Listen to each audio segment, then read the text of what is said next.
Friends, welcome to my channel. Don't forget to like and subscribe. It's not difficult for you, but it's nice for me, and we're starting. Scene 1. His name was Carl. Carl Montefiore. He was a tall, bony guy, handsome, I guess with a smug look. Even if he hadn't used my wife, I probably would have wanted to beat the bat out of him. But at that moment, his gaze wasn't smug, he was stunned. When I walked into his office, he thought he was meeting a potential client for his software development firm, rather than coming face to face with a cuckold husband. He stood up to greet me with a friendly smile, and I saw that he did not even remember my face, although we had met several times. "Good morning, Mr. Reagan, isn't it? Nice to meet you. Please have a seat." His handshake was firm and confident, the mark of an experienced salesman.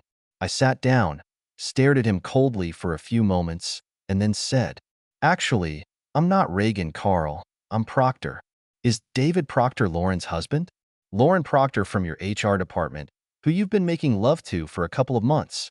His face became very tense, and he just stared at me without saying anything. I took a stack of photographs out of the envelope and threw them in front of him. "You're with her at the Best Western Kenwood Inn on Montgomery Road. Number 128, right behind you. It looks like you like the same number every time." Silence again. "Who pays for the room, Carl? You or my charming wife?" I knew the answer, but I wanted to see what he would say. "I'm crying," he finally said, looking past me at the far wall. "I have it. An agreement with the manager. We keep their books in book rooms." Silence again. I was in no hurry. Of course I was angry, damn angry. But I had been in this state for almost 5 weeks now, so there was no hurry. "Okay," he finally said. "So you know. What do you want?" He suddenly looked older, as if the energy had gone out of him. "What do you want from me?" "There's a big manila envelope outside in my car, Carl, addressed to your wife's office. I'm going to stop by the FedEx office as soon as I leave here, unless I get a lot of help from you during this visit." His face turned pale, but he managed not to jump out of his chair. I admired his composure. "I'm not. It would be very bad if Emily found out about this." He looked at me. "What do you want me to do?" I handed him a piece of paper. "Read this. Then call my wife, right now, and talk to her about it. You can change the wording, change some fucking household name that you use when communicating with her, whatever, make it sound natural, the way she would expect you to. But put it the way I wrote it." He read it carefully, then looked up. "I do not know if Laura will agree. Would she agree to it?" I laughed. "Carl, I've listened to the audio recordings of half a dozen of your little get-togethers with my wife. You guys have been doing much more perverse things than that." He blushed when I said that I had heard them together. He thought a little more, frowning. Then he said, "And if I do? What then?" I shrugged my shoulders. "Then you'll get rid of me. And whatever you and Lauren do after today, I don't give a damn." "And that FedEx envelope for my wife?" I shrugged again. "I'll throw it away. Do you give me your word, Mr. Proctor?" I leaned forward. "You're hardly in a position to bargain, Carl. But yes, I give you my word." He read my script again, then looked at me again, and when I didn't move, he sighed and picked up the phone. Scene 2. Me and Lauren? Basically, the same old story. It's not worth retelling. We met when she was in college, and I had my first job. It was a blind date. She was a good friend of my cousin Marie, who thought we would become very friendly, and so it was. Our courtship was completely typical, but that doesn't mean it wasn't amazing. I fell in love with Lauren by about the 5th date, and she seemed to feel the same way about me. At first, the love was a little vanilla, a little cautious, but we really opened up to each other, and he got better and better. We got married about 14 months later. Marie was the bridesmaid and my brother Bobby was the best man. Almost immediately, we had Tina, an unplanned but wonderful event. She is a tennis star, an excellent student and a talented artist, a fantastic, energetic, sweet girl, and I adore her. Lauren and I have always said that we only have one child, but we have the best child in the world. I would say that Lauren and I have a great marriage and a great life. In fact, I always said that when someone asked how things were going. Sometimes she flirted a little with our friends at parties, but then she always calmed me down, because, in fact, our lovemaking was never better than after we met other people, and she became convinced how attractive she was to men. I've never doubted Lauren's devotion to me, not once in 19 years. No signs, no vague looks or sudden rush home to take a shower. No late nights at work, no hickeys or scratches on her body. Nothing. We didn't have more love or less. Love has not gotten better or worse. I would never have known. Looking back, I think Lauren was a little happier that spring, a little livelier and more fun. But there wasn't much of that, and I would never have noticed if I hadn't found out about her affair. Tina found out about it. It was one of the worst events, although everything was bad. On a Saturday afternoon in early April of her senior year, I was helping my brother move furniture, and Tina had to leave for a day at a tennis tournament. But the courts were flooded due to a rainstorm the day before, and the tournament was canceled. Tina's teammate Avery dropped her off at her house around 11 a.m., a few hours before she was supposed to return home. Tina dropped her bag, took a Diet Coke out of the fridge, and reached for the phone to call her friend about the party that was going to take place that evening. Stunned, Tina quickly turned off the phone. After a minute or two, she crept quietly down the hall and looked into the bedroom. Tina heard her say, "Oh yeah, baby, I can't wait either." Stepping away from the door, Tina disappeared into the kitchen, picked up her tennis bag, and left the house. She came to the playground of a nearby elementary school and sat there crying for 2 hours. Then she pulled herself together, wiped her face, and went back home. I haven't heard anything about it for almost 2 weeks. All I knew was that Tina was withdrawn, sullen. Like a typical teenager, probably, except that she was always so sunny and cheerful. I asked Lauren if anything was going on with her, and she was as puzzled as I was. When Tina finally broke down and told me, it happened on the way back from the qualifying competition. She played much worse than usual and lost to a girl from Lockland High School, whom she had beaten 4 times in the last 2 years, and I realized that she was not herself. So I stopped by Starbucks, bought each of us something at a cafe, and parked the car in the large parking lot of a nearby Walmart. Then I said, "Baby, tell me what's going on." She shrugged her shoulders. "Nothing. I didn't play well, that's all." I reached out and touched her shoulder. "Tina, you know I don't care about that. It's just one tennis match. But you've been unhappy for weeks. Please talk to me. Talk to your ignorant old father who loves you." Then I waited. Over the years, I realized that Tina absolutely cannot stand silence. She was just looking out the window, not moving, and suddenly I saw tears on her cheeks. Without turning her head, she said, "Dad, Mom is cheating on you." What? Was I on the verge of shouting at her that it was ridiculous, that it was crazy, that she was crazy? But I restrained myself. I bit my tongue and waited. And she told me the whole story, about how she came home early, what she heard and what she saw. Scene 3. Of course, it was impossible to believe it. I believed what Tina was saying, but I couldn't believe what it meant, what it was supposed to mean. We cried together for a while, and then I asked her to keep the secret until I figured it out a little bit. So Tina and I made a kind of agreement, a small private deal, to hide all our suspicions and feelings from Lauren. In fact, it brought us closer, although we have always had a great relationship. And I did what a poor husband, or wife I think, always does in such situations. I spent a few thousand on a private investigator and let him do his job. 3 weeks later, I had a report, photos, and an audio recording. That Thursday, I went to work, locked the door, turned off the ringer on my phone, and got on with it. I've read and listened to everything. He cried and cursed. He took off his shoe and threw it across the room, knocking a framed college diploma off the wall. He banged his fist on the table. He walked around the room and sobbed. Then I sat down at the table and stared out the window. When I calmed down, around 1:30 p.m., I went to a late lunch at a diner. Over a Reuben sandwich and 2 cups of coffee, I started making plans. Even though we had a completely ordinary married life, it still meant a lot to me. I've been passionately in love with Lauren for almost 20 years, and I've never had any reason to doubt that I was lucky that she married me. We liked to communicate and just be together. We were friends, appreciated the same things, and wanted the same things from life. I'd say we were the happiest couple and the strongest marriage I've ever known. Probably not, right? As soon as I saw the private investigator's report, I knew that everything was over between us. I could have had a brief fling, but she and Carl Montefiore had been enjoying each other's company for weeks, with great pleasure on both sides, as far as I could tell. and they had an intimate relationship. They had long passed the stage of hasty love. They played games. She dressed up in beautiful lingerie for him. They used toys, fiddled with blindfolds and handcuffs. A lot more, much wilder than what was going on in our bedroom.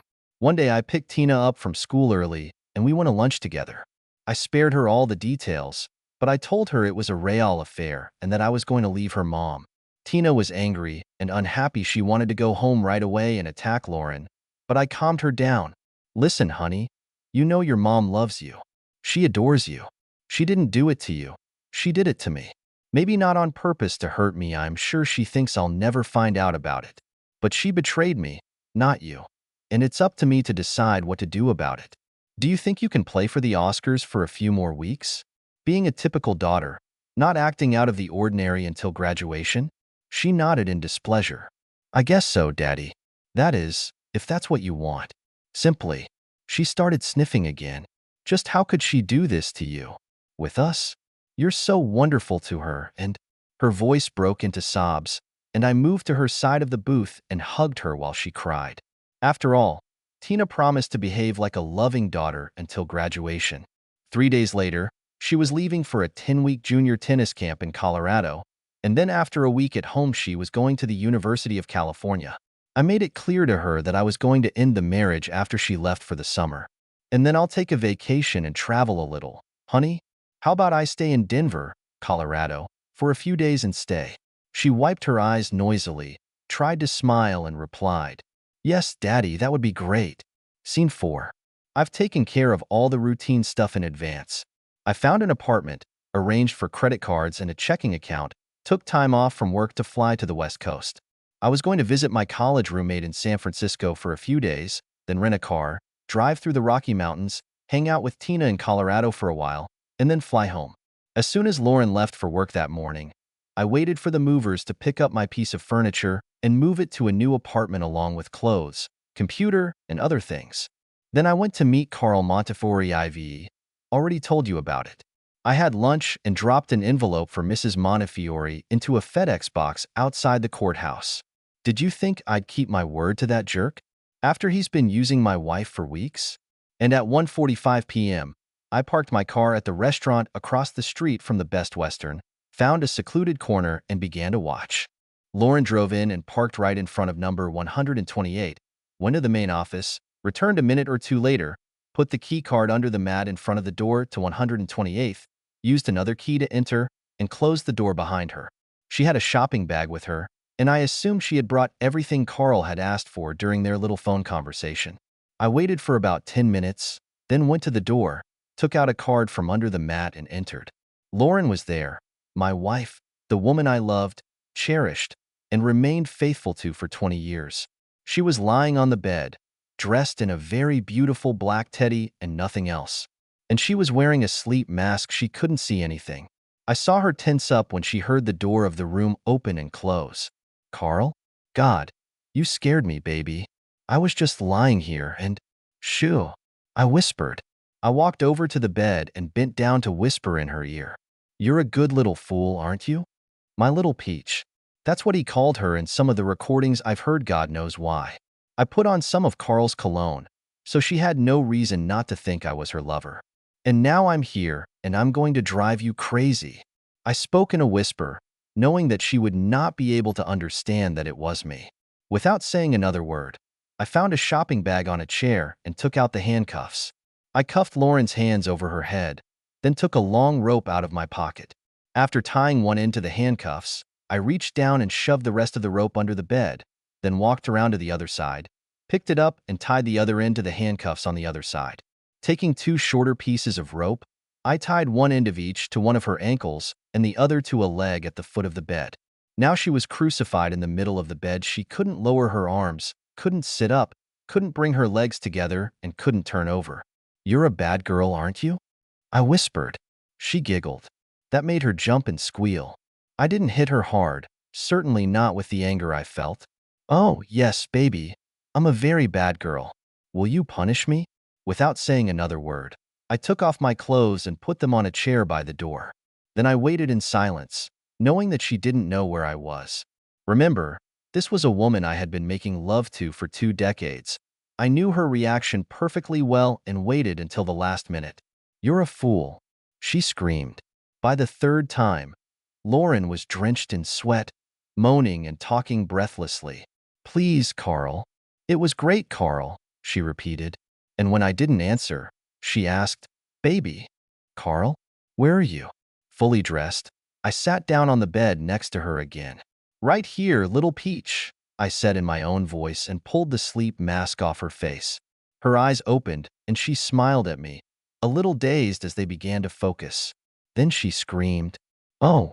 One short sound, instantly cut off. I looked at her, and her face took on a frightened expression. Her eyes widened, and her mouth tightened into a frightened grimace. I had all sorts of angry words at the ready, weeks of rage and suffering that I was ready to throw at her, but instead I didn't say anything. Just watched her face as she digested what had happened in the motel room in the previous 2 hours. Lauren turned very pale. She licked her lips nervously, looking at my impassive face. "David, I am? Oh my God. David, I can't think about what you are." "Honey, that's not it. I mean, it's not that. No, no, it's not. You can't. It's not." I stood up and watched her, still saying nothing as her sobs grew louder. Then I took out a prepaid mobile phone and clicked on a pre-configured number. When the voice on the other end said, "The Eyewitness News Hotline," I replied, "Yes, I am at the Best Western Kenwood Hotel on Montgomery Road. And there is some kind of internal conflict or love going on in the next room, number 128. "Yes," I continued. "I can't tell if a woman is being raped or not, but there are a lot of screams and screams. I already called 911, but I decided to call you guys too." Without waiting for an answer, I ended the call. Lauren stopped crying. She turned her head and looked at me with an expression of horror on her face.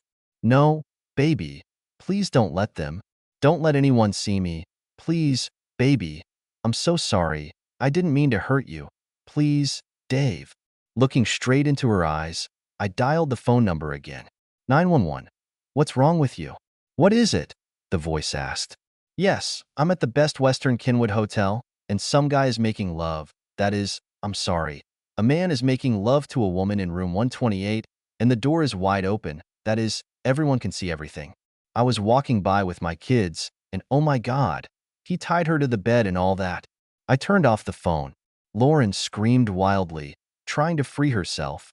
"Please, baby, please, please don't leave me here. I'm begging you, please." I bent down and covered her mouth with my hand, holding her face tightly so that she couldn't escape. Her eyes stared at me in panic. I held her like that for a few minutes, just looking at her. I looked at the face of the woman I had loved almost all my adult life, and then I let her go and left the room, ignoring her desperate screams and pleas coming from behind me. I used a cushion from the sofa to prop up the door and went out to the parking lot, sitting on a bench next to the street. About 4 minutes later, a large Eyewitness News van drove into the parking lot. I waited until two guys, one of whom was with a large camera, went to the open door of room 128, and then crossed the street, got into the car, and drove away. Scene 5. There's got to be another scene, right? Would it be great to end everything right now? Lauren is tied to the bed. The film crew is heading to the room. The police are on their way. But there are always consequences, whether you like them or not. Unless someone died, I think. Then there are no consequences, at least for him. It was a Saturday in the middle of September, and I was driving back to the house where Lauren, Tina, and I once lived together. Only now I was living in an apartment in the city center. Tina was in a dorm at the University of California, and the house was for sale. Lauren couldn't pay the mortgage on her own. After Lauren and I had a little adventure that ended in the collapse of our marriage, I flew to San Francisco for the holidays. I saw my brother, drove through the Rocky Mountains, and had a great time with my daughter. Then I returned home and started building a new life, the life of a single guy. I asked a lawyer to start divorce proceedings and avoided any contact with Lauren, except for a message saying that I was giving her until November 1st to buy my half of the house. After that, I was going to sell it. She called and texted me for several weeks, but I didn't answer. I had nothing to say to her, and I didn't want to hear anything. My friend was watching the press coverage of my little escapade. A couple of articles were written about her in the local newspaper, Without photos, alas, and 3 days of stories on the local channel, Eyewitness News, at 11 o'clock. They shot some footage that could be used. The camera zooms in on the open door of the motel, then partially captures the bound woman on the bed. Unfortunately, Lauren's face was not visible, and the news channel did not name any names, undoubtedly to avoid legal action. Well, that's fine. But Mrs. Montefiore, as they say, was in the process of exposing her husband, and she made enough noise in the company that Lauren was fired. Information spread among our friends about who the nameless lady from that crazy story about the motel room was, and that was fine with me. Lauren had to get an administrative job 20 miles from home with a lower salary. I knew she couldn't keep the house. And from what Tina told me, she was unhappy and apologized all week when Tina came back and then went back to college. Tina was still so angry that she barely spoke to her mother. I pulled up to the driveway, parked, and entered the house. Lauren agreed to sign the divorce papers and the power of attorney for the house if I came to talk to her.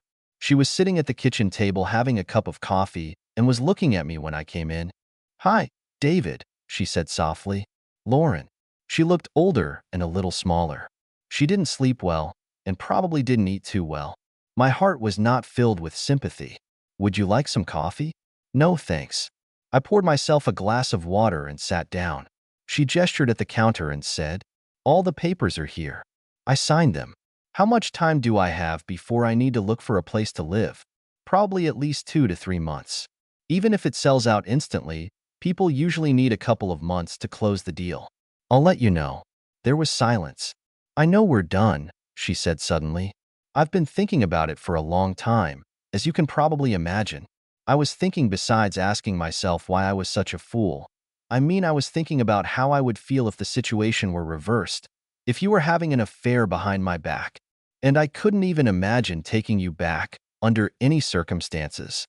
The feeling of betrayal, shock, and humiliation, anger at being cheated on, lied to, and treated with such contempt." She looked at me with an unhappy but dry look. "I'm just trying to say that I understand, David. Or at least I kind of do. I'm not going to claim that I can know what it's like for you. If there was at least some opportunity, at least some way, I don't know, find an opportunity to give me another chance, I would do anything, give you all my devotion and love to fix what I've done. But I don't think it's possible." Her eyes darted up to look at my face, but all she could see was a blank stare. "So what I really wanted to say was that I'm really sorry. I'm sorry that I cheated on you. I'm sorry that I behaved like a fool. I'm sorry that I didn't respect all the love, dedication, and support that you have given me since the day we met. I'm sure my apologies mean nothing to you, but you deserve them, and I wanted to give them to you anyway." She was looking at me, no doubt hoping that I would say something at least a little comforting, but I didn't. I just looked at her, no nod. "No, uh-huh. I was just watching." "Did Tina tell you how we found out?" She nodded, her face tense with pain. "I asked her several times, and she finally told me. I feel so terrible about it. If anything, David, it was never about humiliating you or hurting you. I know I was an idiot to think I could keep it a secret, but that's exactly what I was trying to do. At least we thought we were being very careful." She started telling me how it all started, and I raised my hand. "I don't want to hear this. I don't care how it started. I don't care why you did it, how long it lasted, and all that. You wanted to tell me that you're sorry. Okay, you said it. Anything else?" I knew I was acting like a heartless bastard, and it was a little surprising that I could do it so easily. She was suffering, and I found that I was not at all interested in comforting her or even being decent to her. If you commit a crime, get a sentence. She ruined my marriage, tore my happy life into a million pieces. While I was waiting, a tear rolled down her cheek. "No, David, I don't think there's anything else left." Without saying another word, I took the signed papers, turned around and left the house.